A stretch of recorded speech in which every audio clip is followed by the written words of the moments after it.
Helo, heddi byddwn ni'n edrych at yr adwaith rhwng foil alwminiwm ac sodiwm hydrocsid. Gan i gweld beth sy'n digwydd. Am yr adwaith yma, mae ni angen cymysgedd dwys iawn o sodiwm hydrocsid. Felly byddwn ni'n defnyddio 54 ml o ddŵr a cymysgu hwn efo 40 gram o sodiwm hydrocsid crisialog.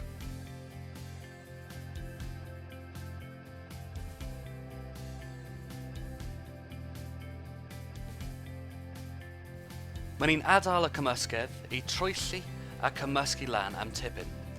Ond mae hwn yn exothermic tu hwnt ac mae'n cynhyrchu llawer iawn o poethder. Doedd e ddim yn hir cyn i bod y fflasg yma yn llawer rhy boeth i cyffwrdd.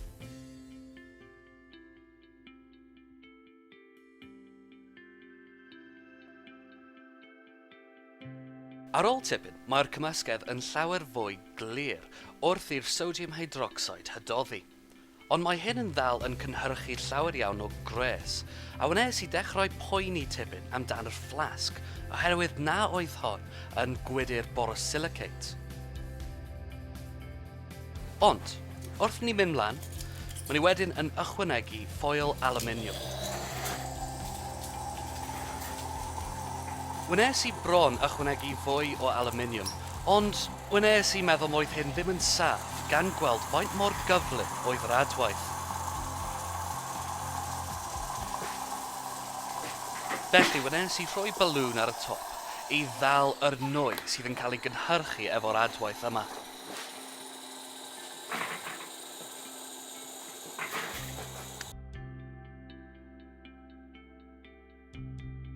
Ar ôl amser, mae'r balwn yma yn fawr iawn, yn llawn efo'r nwy hydrogen yma. Ond paid â cymryd fy ngair i, gawn ni swigodi hwn trwy fach o sebon.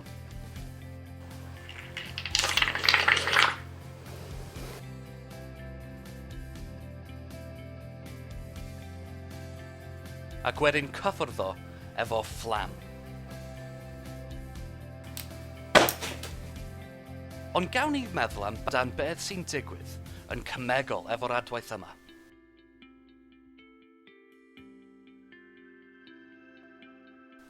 Mae hyn yn eithaf syml. Mae ni efo'r alwminiwm, mae ni'n ychwanegu sodiwm hydrocsid a ddŵr.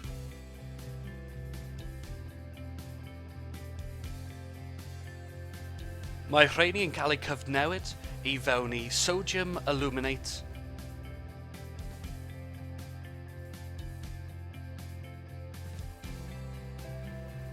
a nwy hydrogen, ac mae'r hydrogen yma yw beth sy'n achosi i'r arddangosiad yma i fod yn mor ffrwydriadus.